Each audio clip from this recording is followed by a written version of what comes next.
Hello, ഇന്ന് നമുക്ക് 2 question paper accounting ഒന്ന് കമ്പയർ ചെയ്തിട്ട് പഠിക്കാം. എന്താണ് ഈ ക്വസ്റ്റ്യൻ പേപ്പർ എടുക്കാൻ കാരണം എന്ന് വെച്ചാൽ ഇത് വന്നിട്ട് 1071/2025 ഇത് വന്നിട്ട് 1067/2025 നമ്മുടെ സൂപ്പർ ഗ്രേഡും സ്പെഷ്യൽ ഗ്രേഡിൻ്റെയും ക്വസ്റ്റ്യൻ പേപ്പറുകളാണ്. ഇതിൻ്റെ അക്കൗണ്ടിങ് എടുത്ത് കമ്പയർ ചെയ്യാൻ കാരണം എന്താണെന്ന് വെച്ചാൽ നമുക്കറിയാം അക്കൗണ്ടിങ്ങിന് 20 ക്വസ്റ്റ്യനാണ് ഉണ്ടാവുക.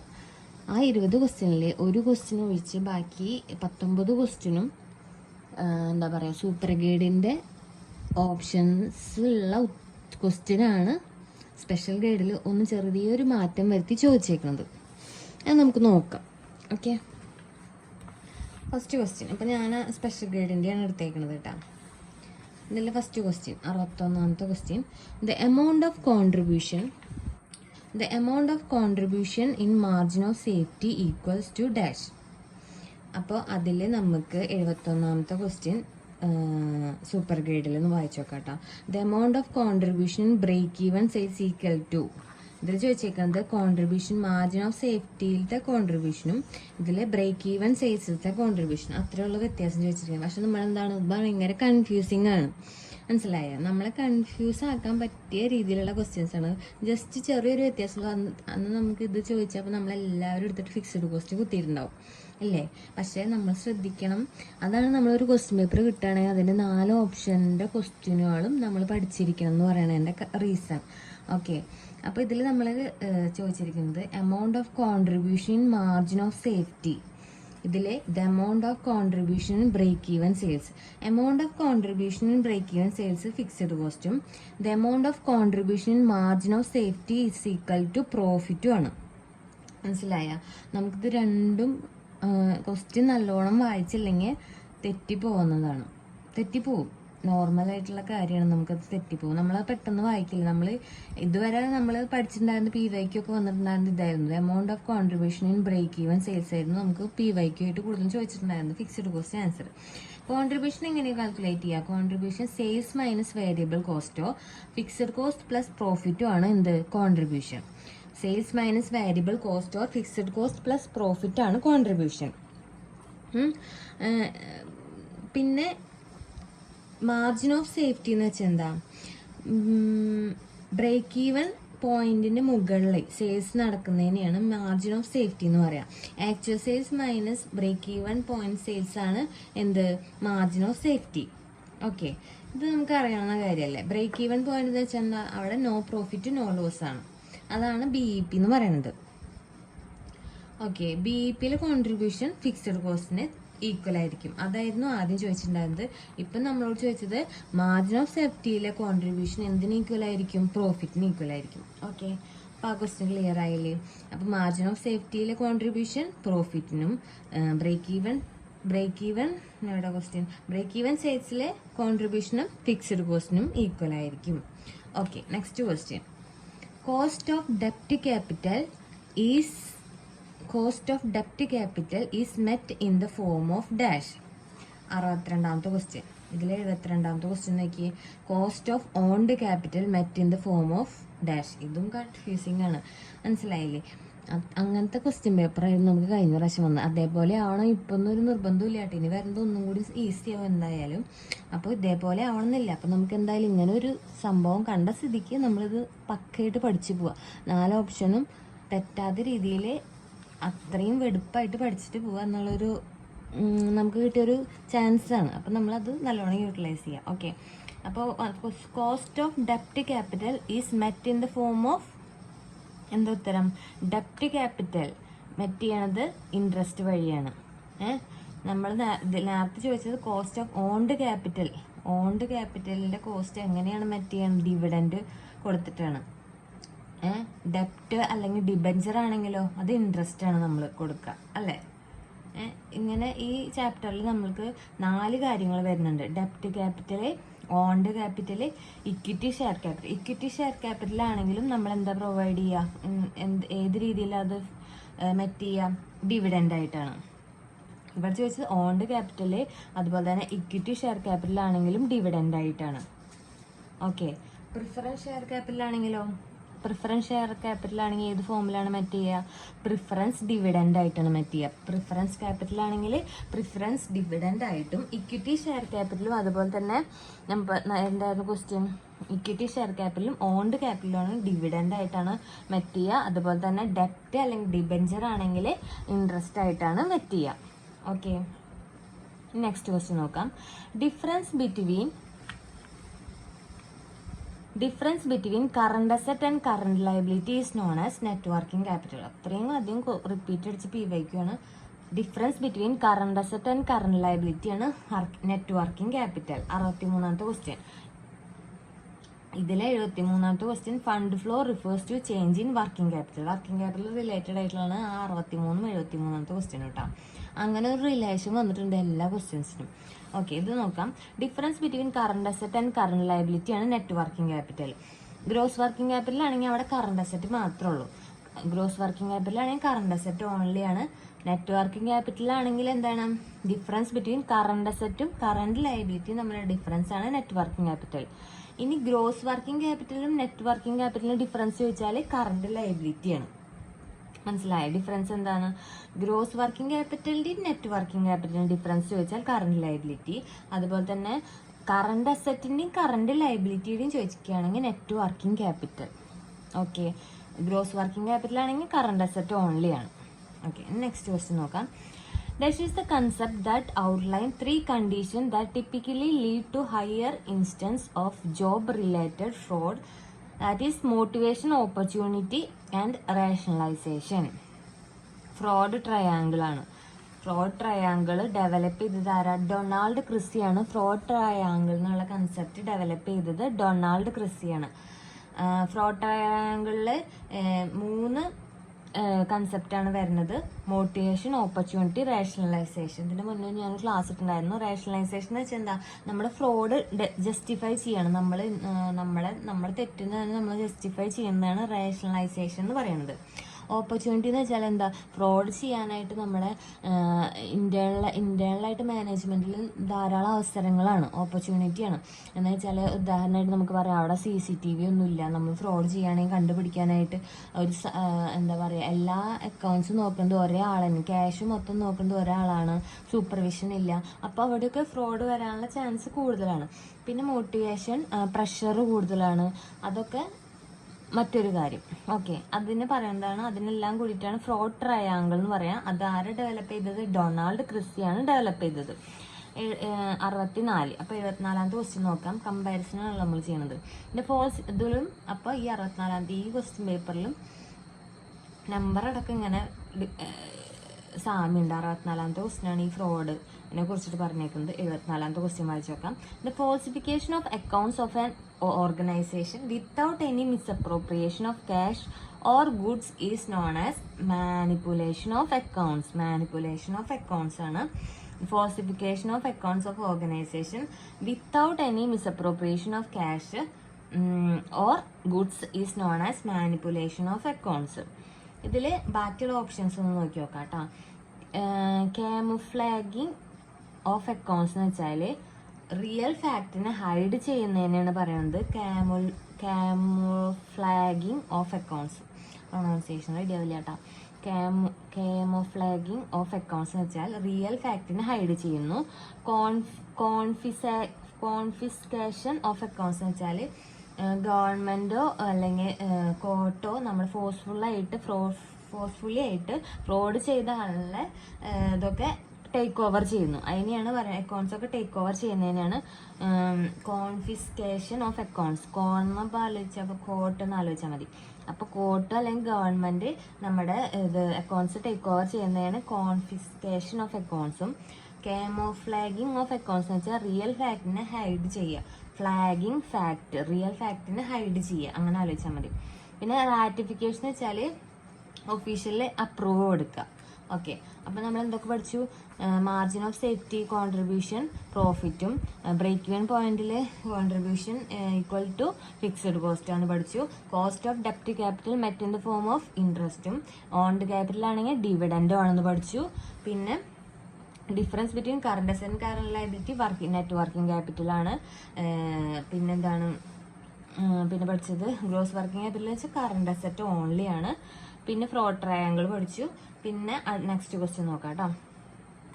The account is prepared for non-business organization in the place of profit and loss account. Non profit business ഓർഗനൈസേഷനിലെ പ്രോഫിറ്റ് ആൻഡ് ലോസ് അക്കൗണ്ട് പകരമായിട്ട് പ്രിപ്പയർ ചെയ്യുന്നത് ഏത് അക്കൗണ്ട് ആണെന്നാണ് ചോദിച്ചിരിക്കുന്നത്. ഇൻകം ആൻഡ് എക്സ്പെൻഡിച്ചർ അക്കൗണ്ട് ആണ് ഇതിന് പകരമായിട്ട് പ്രിപ്പയർ ചെയ്യണത്. ഓക്കെ, റെസിപ്റ്റ് ആൻഡ് പേയ്മെന്റ് അക്കൗണ്ടോ ക്യാഷ് ബുക്കിന് പകരമായിട്ട് പ്രിപ്പയർ ചെയ്യുന്നതാണ് റെസിപ്റ്റ് ആൻഡ് പേയ്മെന്റ് അക്കൗണ്ട്. അങ്ങോട്ടും ഇങ്ങോട്ട് തിരിയരുത് കേട്ടോ. ക്യാഷ് ബുക്കിന് പകരമായിട്ട് റെസിപ്റ്റ് ആൻഡ് പേയ്മെന്റ് അക്കൗണ്ടും അതുപോലെ തന്നെ പ്രോഫിറ്റ് ആൻഡ് ലോസ് അക്കൗണ്ട് പകരമായിട്ട് ഇൻകം ആൻഡ് എക്സ്പെൻഡിച്ചർ. ഈ ഒരു ക്വസ്റ്റ്യൻ മാത്രമാണ് വ്യത്യാസമുള്ളത്. ഇതിൽ ഈ ക്വസ്റ്റ്യനും ഇനി ഇതിലത്തെ ക്വസ്റ്റ്യൻ വായിക്കാട്ടോ. The concept deals with the fact that a rupee received today has a higher value than a rupee received later. ഇന്നത്തെ ഒരു രൂപയ്ക്ക് ലേറ്റർ ഒരു രൂപേനെക്കാട്ടും വാല്യൂ ഉണ്ട് എന്ന് പറയണത് ഏത് കൺസെപ്റ്റാണെന്നാണ് ചോദിച്ചിരിക്കുന്നത്. Time value of money. ഇത് മാത്രമാണ് മറ്റേ ക്വസ്റ്റ്യൻ പേപ്പറിലും റിപ്പീറ്റ് ചെയ്യാത്തത് അല്ലെങ്കിൽ അതിനായിട്ട് റിലേറ്റഡ് ആയിട്ടുള്ളൊരു ക്വസ്റ്റ്യൻ അല്ലാത്തത്. ബാക്കി 19 ക്വസ്റ്റ്യനും റിലേറ്റഡ് ആണ്. ഓപ്ഷൻസിൽ നിന്ന് ചേഞ്ച് പറ്റിയിട്ടുള്ള ക്വസ്റ്റ്യൻസ് ആണ്. ഓക്കെ, അപ്പോൾ ടൈം വാല്യൂ ഓഫ് മണി ആ കൺസെപ്റ്റ് പ്രകാരമാണ് ഇന്നത്തെ ഒരു രൂപയ്ക്ക് ഭാവിയിൽ ഒരു രൂപേനായിട്ട് വാല്യൂ ഉണ്ട് എന്ന് പറയുന്ന concept time value of money കൺസെപ്റ്റാണ്. ഓക്കെ, അതിൻ്റെ അണ്ടറിലാണ് ഈ പ്രസന്റ് വാല്യൂ ഫ്യൂച്ചർ വാല്യൂ മണിയും ഒക്കെ വരുന്നത്. റിയൽ വാല്യൂ ഓഫ് മണി എന്ന് വെച്ചാൽ ക്യാഷിൻ്റെ യഥാർത്ഥ മൂല്യമാണ് അർത്ഥാക്കുന്നത്. നെക്സ്റ്റ് ക്വസ്റ്റ്യൻ നോക്കാം കേട്ടോ. 66. Okay, according to dash concept എല്ലാ ക്വസ്റ്റ്യൻ പേപ്പറിലും ഉണ്ടാകും. അപ്പോൾ ആ കൺസെപ്റ്റ് മര്യാദയ്ക്ക് കണ്ട് പഠിച്ചു വയ്ക്കുക എന്നുള്ളതാണ് ഒരു സൊല്യൂഷൻ. എന്തായാലും നമുക്കൊരു മാർക്ക് ഉറപ്പിക്കാൻ പറ്റാവുന്ന ഒരു ഏരിയയാണ് കേട്ടോ. According to dash concept every business transaction as a debit and credit effect. എല്ലാ ബിസിനസ് ട്രാൻസാക്ഷനും ഒരു ഡെബിറ്റ് എഫക്റ്റും ഉണ്ട്, ഒരു ക്രെഡിറ്റ് എഫക്റ്റും ഉണ്ട് എന്ന് പറയുന്ന കൺസെപ്റ്റ് എന്താ? ഡ്യുവൽ ആസ്പെക്റ്റ് കൺസെപ്റ്റ് ആണ്. ഓക്കെ, 66ാമത്തെ ക്വസ്റ്റ്യൻ കേട്ടോ. ഇതിൽ 76ാമത്തെ ക്വസ്റ്റ്യൻ നോക്കിയേ. According to dash concept business will continue for fairly long time to come. Business കുറേ ലോങ് ടൈമായിട്ട് കണ്ടിന്യൂ ചെയ്യും എന്ന് പറയുന്ന കൺസെപ്റ്റ് എന്നാണ് ഗോയിങ് കൺസേൺ കൺസെപ്റ്റും. ഇതിൽ ക്വസ്റ്റ്യൻ ചോദിച്ചത് ബിസിനസ് ട്രാൻസാക്ഷനിൽ ക്രെഡിറ്റ് എഫക്റ്റ് ഉണ്ട്, ഡെബിറ്റ് എഫക്റ്റ് ഉണ്ട്, dual aspect concept. Business entity എന്ന് വെച്ചാൽ എന്താ? ബിസിനസ്സും ഓണറും വെവ്വേറെ ആളുകളാണ്, അവർ സെപ്പറേറ്റ് എൻറ്റിറ്റി ആണെന്ന് പറയുന്നതാണ് business entity concept. Going concern പറഞ്ഞു. ഇപ്പം നമ്മൾ നേരത്തെ ക്വസ്റ്റ്യൻ ആയിരുന്നു, ഫസ്റ്റേ ക്വസ്റ്റ്യൻ പേപ്പറിൽ ഗോയിങ് കൺസേൺ ആയിരുന്നു ഉള്ള ക്വസ്റ്റ്യൻ ആയിരുന്നു. എന്താണ്? അതൊരു ഇൻഡെഫിനിറ്റ് പീരീഡ് ആണ്. നമ്മുടെ കണ്ടിന്യൂ ഫോർ ഇൻഡെഫിനിറ്റ് പീരീഡ് എന്ന് പറയുന്നതാണ് ഗോയിങ് കൺസേൺ കൺസെപ്റ്റ്. പിന്നെ റിയലൈസേഷൻ എന്ന് വെച്ചാൽ ഏത് പോയിന്റിലാണ് ബിസിനസ്സിന് റവന്യൂ റെക്കഗ്നൈസ് ചെയ്യുക എന്ന് പറയുന്ന കൺസെപ്റ്റാണ് റിയലൈസേഷൻ കൺസെപ്റ്റ്. ഏത് പോയിന്റിലാണ് ബിസിനസ്സിന് റവന്യൂ റെക്കഗ്നൈസ്, ഏത് പോയിന്റിലാണ് ബിസിനസ് റവന്യൂ റെക്കഗ്നൈസ് ചെയ്യുക? സെയിൽ നടക്കുന്ന പോയിന്റിലാണ്. അറ്റ് ദ പോയിന്റ് ഓഫ് സെയിലാണ് എന്താണ് റിയലൈസേഷൻ കൺസെപ്റ്റ് എന്ന് പറയുന്നത്. ഓക്കെ, അപ്പം നമ്മൾ 4 ഓപ്ഷനും നോക്കി. അപ്പോൾ 76, 66 അത്രയും സാമ്യം ഉണ്ടെന്ന് പറയണേ. നെക്സ്റ്റ് ക്വസ്റ്റ്യൻ നോക്കാം. Which account is credited when the bad ഡെപ്റ്റ് ആർ റൈറ്റ് ഓഫ്? എന്താണ് അതിന് ജേണൽ എൻട്രി വരിക? ബാഡ് ഡെപ്റ്റ് അക്കൗണ്ടഡ് ടു ഡെപ്റ്റേഴ്സ് അക്കൗണ്ട്. ഏത് അക്കൗണ്ടിനെയാണ് ക്രെഡിറ്റ് ചെയ്യുക? ഡെപ്റ്റർ അക്കൗണ്ടിനെയാണ് നമ്മൾ ക്രെഡിറ്റ് ചെയ്യുക. ഓക്കെ, 77ന്റെ ക്വസ്റ്റ്യൻ നോക്കിയേ. Which account is credited when the cash discount allowed to a debtor. ഒരു ഡെപ്റ്ററിന് ക്യാഷ് ഡിസ്കൗണ്ട് അലൗ ചെയ്യുമ്പോൾ ഡെപ്റ്ററിനെയാണ് നമ്മൾ ക്രെഡിറ്റ് ചെയ്യുക. ഓക്കെ, സെയിം ക്വസ്റ്റ്യൻസ് ആണ് കേട്ടോ. നെക്സ്റ്റ് ക്വസ്റ്റ്യൻ നോക്കാം. 68ഉം 78ഉം കേട്ടോ. Name the process when the journal entry is transfer to ledger. Journal entry ലെഡ്ജറിലേക്ക് ട്രാൻസ്ഫർ ചെയ്യുന്ന പ്രോസസ്സിന് എന്താ പറയുക? പോസ്റ്റിംഗ്.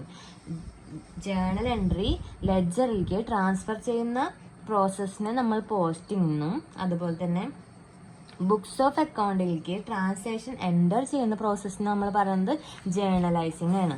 കഴിഞ്ഞ ക്വസ്റ്റ്യൻ പേപ്പറിൽ ക്വസ്റ്റ്യൻ നോക്കിയേ.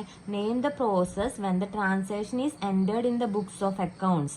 Name the process when the journal entry is transfer to ledger. Okay, അപ്പം എന്താണിത്? ഇത് ജേണലൈസിങ്. എന്താണ്? ബുക്സ് ഓഫ് അക്കൗണ്ട്സിലേക്ക് എൻ്റർ ചെയ്യാണ് ട്രാൻസാക്ഷൻ, അതിനെ ജേണലൈസിങ് എന്നും, ഈ ജേണൽ എൻട്രീനെ ലെഡ്ജറിലേക്ക് ട്രാൻസ്ഫർ ചെയ്യണതിനെ പോസ്റ്റിംഗ് എന്നാണ് പറയാം. ഓക്കെ, നെക്സ്റ്റ് ക്വസ്റ്റ്യൻ നോക്കാം. റിപ്പീറ്റഡ് ആണ് കേട്ടോ ഇതൊക്കെ. Purchase return book is a subsidiary book. Purchase return book എന്താണ്? ഒരു സബ്സിഡറി ബുക്കാണ്. 79. Sales return book is a subsidiary book. Okay, subsidiary ബുക്കിന്റെ മറ്റ് പേരുകൾ എന്തൊക്കെയാ? Special journal or sub division of journal. Subsidiary ബുക്കിന്റെ മറ്റ് പേരുകളാണ് special journal or sub division of journal. Next question. A bill of exchange payable on demand is A demand bill. A bill of exchange payable on demand is A എന്ത് ബില്ലാണ്? Demand ബില്ലാണ്. നമ്മുടെ bill of exchange ഡിമാൻഡിന് പേ ചെയ്യേണ്ട bill of എക്സ്ചേഞ്ചിന് demand bill എന്ന് പറയും. നമുക്ക് 70ാമത്തെ ക്വസ്റ്റ്യൻ ആയിരുന്നു കേട്ടോ ഇതിൽ 80ാമത്തെ ക്വസ്റ്റ്യൻ നോക്കാം. A bill drawn and accepted for providing fund to a business friend in need is a accommodation bill. ഒരാളെ ഹെൽപ്പ് ചെയ്യാൻ വേണ്ടിയിട്ടുള്ള ബില്ലാണ് എന്ത്? Accommodation bill. പ്രൊവൈഡ് ചെയ്യണതാണ് അക്കോമഡേഷൻ ബില്ല്. ട്രേഡ് ബില്ല് എന്താ? ട്രേഡ് ബില്ല് ജെനുവിൻ ആയിട്ടുള്ള ട്രേഡ് നടന്നാലാണ് അവിടെ ട്രേഡ് ബില്ല്. ഡിമാൻഡ് ബില്ല് എന്ന് വെച്ചാൽ എന്താണെന്ന് നമുക്ക് ക്വസ്റ്റ്യൻ വന്നത്. Bill of exchange payable on ഡിമാൻഡിന് പേ ചെയ്യേണ്ടതാണ് ഡിമാൻഡ് ബില്ല്. പ്രോമിസറി ബില്ല് എന്ന് പറഞ്ഞിട്ട് ഒരു ബില്ലില്ല കേട്ടോ. പ്രോമിസറി നോട്ടല്ലേ ഉള്ളത്, പ്രോമിസറി ബില്ലില്ല. ഡിമാൻഡ് ബില്ല് ഡിമാൻഡ് ചെയ്യുമ്പോൾ നമ്മൾ പേ ചെയ്യേണ്ടതും, ട്രേഡ് ബില്ല് ഒരു ജെന്യുവൻ ആയിട്ടൊരു ട്രേഡ് നടന്നാലുള്ളതാണ് ട്രേഡ് ബില്ലും. ഒരു ടു ഹെൽപ്പ് സം വൺ ആണ് അക്കോമഡേഷൻ ബില്ലും. ഇതായിരുന്നു മുന്നത്തെ ക്വസ്റ്റ്യൻ പേപ്പറിലെ ക്വസ്റ്റ്യൻ. ഇപ്പോഴത്തെ ഡിമാൻഡ് ബില്ല്. ഈ ഓപ്ഷൻസും നോക്കിയാൽ കറക്റ്റാണ്. ആ ഓപ്ഷനാണ് വന്നിട്ടുള്ളത്. ഓക്കെ, സെയിം ആ ഓപ്ഷൻസ് ആണ്, ക്വസ്റ്റ്യൻ മാത്രമാണ് വ്യത്യാസം വന്നേക്കുന്നത്. Next 71. Outstanding wages are shown as. Outstanding wages എങ്ങനെയാണ് കാണിക്കുക? ലയബിലിറ്റി ആയിട്ടാണ് കാണിക്കുക. ഔട്ട്സ്റ്റാൻഡിങ് വേജസ്, ഔട്ട്സ്റ്റാൻഡിങ് റെന്റ്, അതൊക്കെ എന്താണ്? ലയബിലിറ്റിയാണ്. 71ാമത്തെ ക്വസ്റ്റ്യൻ. 71ാമത്തെ ക്വസ്റ്റ്യൻ. 61ാമത്തെ ക്വസ്റ്റ്യൻ നോക്കാട്ടോ. Okay, outstanding salary. ഇത് ഔട്ട്സ്റ്റാൻഡിങ് വേജസ് ആയിരുന്നു. ഈ ക്വസ്റ്റ്യൻ പേപ്പറിൽ എന്താണ്? ഔട്ട്സ്റ്റാൻഡിങ് സാലറി ലയബിലിറ്റി ആണ്.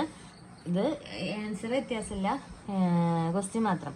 ഔട്ട്സ്റ്റാൻഡിങ് വേജസ് ആണ് ഇവിടെ ചോദിച്ചെങ്കിൽ ഇവിടെ ഔട്ട്സ്റ്റാൻഡിങ് സാലറി ആണ്, ലയബിലിറ്റി ആണ്. Okay, next question 72. The interest is due but not received is termed as accrued income. Interest due ആണ്, ഡ്യൂ ആയിട്ടുണ്ട്, പക്ഷെ റിസീവ് ചെയ്തിട്ടില്ല. അതിന് പറയുന്നതാണ് അക്രൂഡ് ഇൻകം. അക്രൂഡ് ഇൻകം എന്താ? അതൊരു കറണ്ട് അസറ്റ് ആണ്. അക്രൂഡ് ഇൻകം ഒരു കറണ്ട് അസറ്റ് ആണ്. Interest earned but not received accrued income ആണ്. Interest earned but not received. പക്ഷെ നമുക്കൊരു കൺഫ്യൂഷൻ വരും അൺഏൺഡ് ഇൻകത്തിനെ കുറിച്ചിട്ടാണ്. ഇൻകം റിസീവ്ഡ് ഇൻ അഡ്വാൻസ് ആണ് അൺഏൺഡ് ഇൻകം. അൺഏൺഡ് ഇൻകത്തിന്റെ മറ്റൊരു പേരാണ് ഇൻകം റിസീവ്ഡ് ഇൻ അഡ്വാൻസ്. അവിടെ എന്താണ് സംഭവിക്കുന്നത്? ഇൻകം റിസീവ് ആയിട്ടുണ്ട് പക്ഷെ ഏൺ ആയിട്ടില്ല. ബട്ട് നോട്ട് ഏൺഡ് ആണ്. അതൊരു ലയബിലിറ്റിയാണ്. Unearned income. അക്രൂഡ് ഇൻകം എന്ന് വെച്ചാൽ അതൊരു കറണ്ട് അസറ്റ് ആണ്.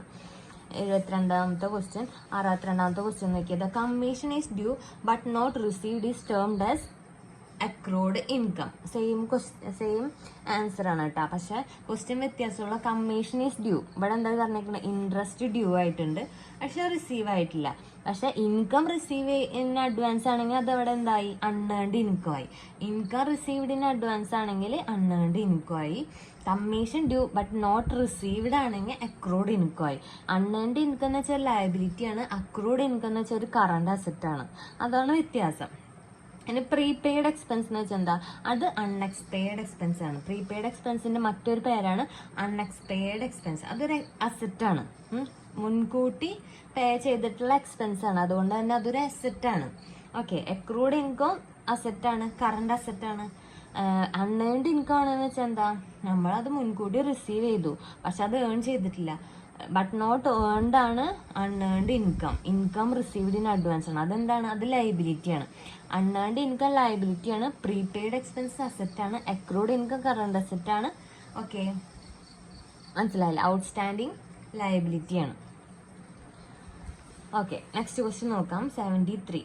Net purchase plus opening stock minus closing stock ആണ് cost of goods sold. Same question തന്നെ, റിപ്പീറ്റേഷൻ ആണ് വന്നിരിക്കുന്നത്. 63 നോക്കൂ.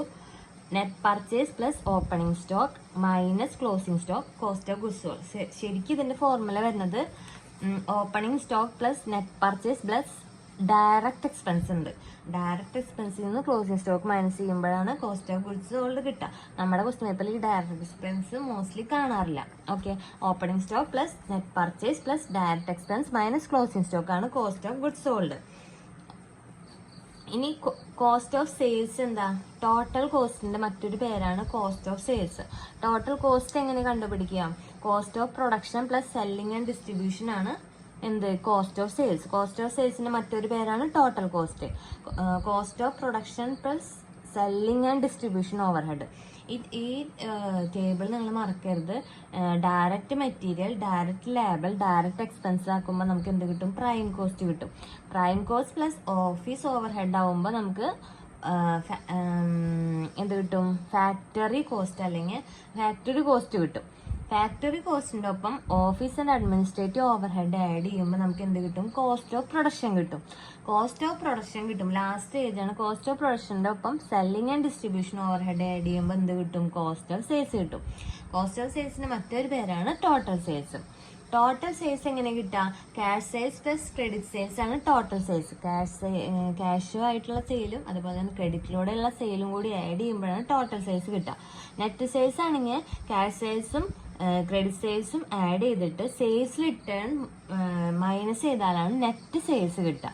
ടോട്ടൽ സെയിൽസ് കിട്ടാനായിട്ട് ക്യാഷ് സെയിൽസും ക്രെഡിറ്റ് സെയിൽസും ആഡ് ചെയ്താൽ മതി. പക്ഷെ നെറ്റ് സെയിൽസ് കിട്ടാനായിട്ട് ക്യാഷ് സെയിൽസും ക്രെഡിറ്റ് സെയിൽസും ആഡ് ചെയ്തിട്ട് അതിൽ നിന്ന് സെയിൽസ് റിട്ടേൺ മൈനസ് ചെയ്യണം. ഓക്കെ, അപ്പം നമ്മൾ 4 ഓപ്ഷൻസ് നോക്കി. അങ്ങനെ വേണം നമ്മൾ ഓരോ ക്വസ്റ്റ്യനും ചെയ്യാൻ. ഇപ്പം ഇതിൽ 73 സെയിം ക്വസ്റ്റ്യൻ തന്നെയായിരുന്നു. 63 ആയിട്ട് സൂപ്പർ ഗ്രേഡിൽ net purchase plus opening stock minus closing stock is equal to cost of goods sold. Then 74 question. What is the method of depreciation where depreciation is charged on the book value of asset? Book വാല്യൂവിൻ്റെ അടിസ്ഥാനത്തിൽ depreciation charge ചെയ്യണതിന് പറയുന്ന പേരാണ് diminishing balance method. അതിൻ്റെ മറ്റൊരു പേരാണ് written down value method. Book value diminishing balance method, book value diminishing balance method അല്ലെങ്കിൽ written down value method. 64ാമത്തെ question. 64ാമത്തെ ക്വസ്റ്റ്യൻ വായിച്ചു നോക്കൂ. What is the method of depreciation where depreciation is charge evenly every year throughout the life span of an asset? Fixed instalment. Fixed ആയിട്ടാണ് yearly charge ചെയ്യുന്നത് depreciation. അപ്പം എന്താണ് fixed instalment method? Book വാല്യൂവിനനുസരിച്ച് depreciation charge ചെയ്യുകയാണെങ്കിൽ diminishing balance method. അതിൻ്റെ മറ്റൊരു പേരാണ് written down value method. Okay, fixed instalment method ആണെങ്കിൽ ഒറിജിനൽ കോസ്റ്റുമിലാണ് ഡിപ്രീസിയേഷൻ ചാർജ് ചെയ്യുക. ഡിപ്ലീഷൻ മെത്തേഡ് ആണെങ്കിൽ നാച്ചുറൽ റിസോഴ്സസ്, മൈൻസ്, ക്വാറീസ്, അതാണ് ഡിപ്ലീഷൻ മെത്തേഡ്. ആനുറ്റി മെത്തേഡ് എന്ന് വെച്ചാൽ അസറ്റിന് മാത്രമല്ല ചാർജ് ചെയ്യുക, ഡിപ്രീസിയേഷൻ ചാർജ് ചെയ്യുക, അതിൻ്റെ ഇൻട്രസ്റ്റിനും കൂടി ഡിപ്രീസിയേഷൻ ചാർജ് ചെയ്യണമെന്ന് പറയുന്ന കൺസെപ്റ്റാണ് annuity method.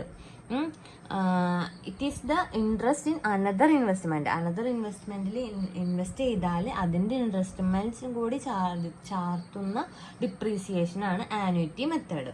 Okay, next question. Stock velocity is expressed in terms of dash. Stock velocity express ചെയ്യണത് ടൈം പീരീഡിലാണ്. എത്ര ടൈമിനുള്ളിൽ ആ സ്റ്റോക്ക് റീപ്ലേസ് ചെയ്തു അതാണ് അവിടെ കാൽക്കുലേറ്റ് ചെയ്യുക. അപ്പം എന്താണ്? ടൈം പീരീഡിനനുസരിച്ചിട്ടാണ് എക്സ്പ്രസ് ചെയ്യുക. Stock velocity is expressed in terms of time velocity. 65ാമത്തെ ക്വസ്റ്റ്യൻ നോക്കിയോ, സെയിം ആണ്. Stock velocity is expressed in terms of time period. Velocity, time, അങ്ങനെ നമുക്ക് നോക്കാം കേട്ടോ. Stock velocity is expressed in terms of time period. Stock velocity is expressed in terms of time period. എത്ര ടൈമിനുള്ളിൽ replace ചെയ്തു. Okay, next question 76. A budget prepared on the basis of A standard or a fixed level of activity. Fixed level of ആക്ടിവിറ്റിയുടെ ബേസിസിൽ prepare ചെയ്യുന്ന ബഡ്ജറ്റിനെയാണ് പറയുക fixed budget. Fixed level of ആക്ടിവിറ്റിയുടെ base ചെയ്തിട്ട് പ്രിപ്പയർ ചെയ്യുന്ന ബഡ്ജറ്റ് ഫിക്സഡ് ബഡ്ജറ്റ്. 76ാമത്തെ question നോക്കൂ. A budget prepared in incorporating all functional budget in a capsule ഫോമാണ് മാസ്റ്റർ ബഡ്ജറ്റ്. മാസ്റ്റർ ബഡ്ജറ്റിന്റെ ക്വസ്റ്റ്യൻ ആയിരുന്നു സൂപ്പർ ഗ്രേഡിന് ചോദിച്ചിട്ടുണ്ടായിരുന്നെങ്കിൽ സ്പെഷ്യൽ ഗ്രേഡിന് എന്താണ് ഫിക്സഡ് എവിടെ ഫിക്സഡ് ബഡ്ജറ്റിനെ കുറിച്ചിട്ടാണ് ചോദിച്ചിട്ടുള്ളത്. ഫിക്സഡ് ലെവൽ ഓഫ് ആക്ടിവിറ്റിയുടെ ബേസിസിൽ പ്രിപ്പയർ ചെയ്യുന്നത് ഫിക്സഡ് ബഡ്ജറ്റും, അതുപോലെ തന്നെ എല്ലാ ഫങ്ഷണൽ ബഡ്ജറ്റിന്റെ സമ്മറിയാണ് എന്ത് മാസ്റ്റർ ബഡ്ജറ്റ്. മാസ്റ്റർ ബഡ്ജറ്റിന്റെ ഒരു ക്യാപ്സ്യൂൾ ഫോമാണ് പ്രിപ്പയർ ആണ് ചെയ്യുന്നത്. ക്യാപ്സ്യൂൾ ഫോമിലാണ് മാസ്റ്റർ ബഡ്ജറ്റ് പ്രിപ്പയർ ചെയ്യുക. Budget prepared in incorporating all functional budget. എല്ലാ ഫങ്ഷണൽ ബഡ്ജറ്റിന്റെ ഒരു സമ്മറിയാണ് എന്ത് മാസ്റ്റർ ബഡ്ജറ്റ്. അതിന്റെ ഓപ്ഷനിൽ ഉണ്ടായിരുന്നു ഫിക്സഡ് ബഡ്ജറ്റ്. ആ ക്വസ്റ്റ്യനാണ് നമുക്ക് സ്പെഷ്യൽ ഗ്രേഡിന് വന്നത്. എന്തായിട്ട് budget prepared on the basis of standard or a fixed level of activity fixed budget. Okay, fixed ബഡ്ജറ്റിന് മറ്റൊരു പേരാണ് static budget. Okay, flexible budget എന്ന് വെച്ചാൽ വാരിയബിൾ ചെയ്യും. അതിന് മറ്റൊരു പേരാണ് വാരിയബിൾ ബഡ്ജറ്റ് അല്ലെങ്കിൽ dynamic budget, sliding scale budget എന്നൊക്കെയുള്ള ഫ്ലെക്സിബിൾ ബഡ്ജറ്റിന്റെ മറ്റു പേരുകളാണ് കേട്ടോ. ലെവൽ ഓഫ് ആക്ടിവിറ്റിക്ക് അനുസരിച്ചിട്ട് ഈ ഫ്ലെക്സിബിൾ ബഡ്ജറ്റിൽ ചേഞ്ച് ആവും. ഓക്കെ, ഓപ്പറേറ്റിംഗ് ബഡ്ജറ്റ് എന്ന് വെച്ചാൽ എന്താ, ഒരു ഓപ്പറേഷൻ റിലേറ്റഡ് ആയിട്ടുള്ള റവന്യൂ മുൻകൂട്ടി തീരുമാനിക്കുന്ന പ്രിപ്പയർ ചെയ്യുന്നതാണ് ഓപ്പറേറ്റിംഗ് ബഡ്ജറ്റ്. ഒരു ഓപ്പറേഷൻ റിലേറ്റഡ് ആയിട്ടുള്ള റവന്യൂ എന്തൊക്കെ വരും എന്നൊക്കെ മുൻകൂട്ടി പ്രിപ്പയർ ചെയ്യുന്നതാണ് ഓപ്പറേറ്റിംഗ് ബഡ്ജറ്റ്. ഫിക്സഡ് ആയിട്ടുള്ള ലെവൽ ഓഫ് ആക്ടിവിറ്റിയുടെ ബേസിസിൽ പ്രിപ്പയർ ചെയ്യുന്ന fixed budget. Okay, next question നോക്കാം. സ്റ്റാൻഡേർഡ്, ഇതിപ്പോൾ കണ്ടിന്യൂസ് ആയിട്ട് ഇപ്പോൾ 2-3 എക്സാമിന് ക്വസ്റ്റ്യൻ ചോദിക്കേണ്ടതാണ് കേട്ടോ. Standard price into standard quantity four actual output minus actual quantity ആണ് material usage variance. Okay, next 67ാമത്തെ question നോക്കാം. Actual quantity used into standard price minus actual price. Standard price നിന്ന് actual price കുറച്ചിട്ട് actual quantity multiply ചെയ്യുന്നത് കിട്ടുന്നതാണ് material price variance. Material price standard price minus actual price material price. അങ്ങനെ നമുക്ക് ഒരു നോക്കിയിട്ട് മനസ്സിലാക്കാം കേട്ടോ. Standard price minus actual price into actual ക്വാണ്ടിറ്റിയാണ് മെറ്റീരിയൽ പ്രൈസ് വാരിയൻസ്. ഇവിടെയാണെങ്കിൽ actual quantity minus standard quantity minus actual quantity into standard price ആണ് material usage variance. Okay, മറ്റുള്ള ഓപ്ഷൻസിന്റെ ഫോർമുലയും കൂടി പഠിച്ചു വെക്കണം, നന്നായിരിക്കും. മെറ്റീരിയൽ മിക്സ് വാരിയൻസും ഉണ്ട്, അതുപോലെ തന്നെ മെറ്റീരിയൽ കോസ്റ്റ് വാരിയൻസും ഉണ്ട്. മെറ്റീരിയൽ പ്രൈസ് വാരിയൻസ് എന്ന് വെച്ചാൽ standard price minus actual price into actual quantity ആണ് മെറ്റീരിയൽ പ്രൈസ് വാരിയൻസ്. അതായിരുന്നു കഴിഞ്ഞ പ്രാവശ്യം നമുക്ക് കഴിഞ്ഞ പ്രാവശ്യം ക്വസ്റ്റ്യൻ ചോദിച്ചിട്ടുണ്ടായിരുന്നത്. ഇപ്പോൾ actual quantity minus standard quantity minus actual quantity into standard price ആണ് material usage variance. Okay, next ഒരു ഫുൾ ഫോം ആണ് ചോദിച്ചിരിക്കുന്നത്. LIFO, last in first out 78, അതുപോലെ തന്നെ 68ഉം അങ്ങനെ ഒരു ഫുൾ ഫോം തന്നെയാണ് ചോദിച്ചിരിക്കുന്നത്. EOQ stand for economic ordering quantity, അതുപോലെ തന്നെ LIFO stand for last in first out. Okay, last in first out എന്ന് വെച്ചാൽ നോൺ പെരിഷബിൾ ഗുഡ്സ് ആയിരിക്കും അവിടെ ഉദ്ദേശിക്കുന്നത്. ഓക്കെ, പിന്നെ നെക്സ്റ്റ് ക്വസ്റ്റ്യൻ നോക്കാം. Interest paid to depositors are dash. ഇതും മറ്റേ ബിലോ എന്താ പറയുക, നമ്മൾ നേരത്തെ പറഞ്ഞില്ലേ ബ്രേക്ക് ഈവൻ പോയിന്റിന്റെ ഒരു ക്വസ്റ്റ്യൻ വന്നല്ലേ, ഫിക്സഡ് കോസ്റ്റും പ്രോഫിറ്റും, അതേപോലെ കൺഫ്യൂസിങ് ആയിട്ടുള്ള ഒരു ക്വസ്റ്റ്യൻ തന്നെയായിരുന്നു. Interest paid to depositors are charge against profit ആണോ അപ്രോപ്രിയേഷൻ ഓഫ് പ്രോഫിറ്റ് ആണോ എന്നുള്ളത് ഭയങ്കര കൺഫ്യൂഷൻ വന്നിട്ട് എല്ലാവർക്കും തെറ്റിച്ചൊരു ക്വസ്റ്റ്യൻ ആയിരുന്നു.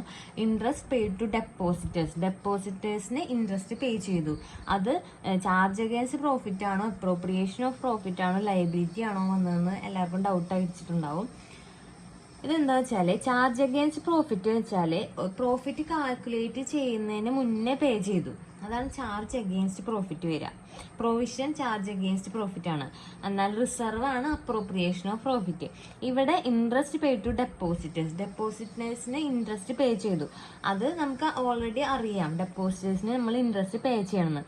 അപ്പം അത് പ്രോഫിറ്റ് കാൽക്കുലേറ്റ് ചെയ്യണതിന് മുന്നേ നമ്മൾ മാറ്റി വെക്കുന്നതാണ് അല്ലേ, അത് ചാർജ് അഗെയിൻസ്റ്റ് പ്രോഫിറ്റ് ആണ്. അത് ചാർജ് അഗെയിൻസ്റ്റ് പ്രോഫിറ്റിലാണ്, സ്പെസിഫിക് റിസർവ്സ് എല്ലാം വരെ ചാർജ് അഗെയിൻസ്റ്റ് പ്രോഫിറ്റിലാണ്.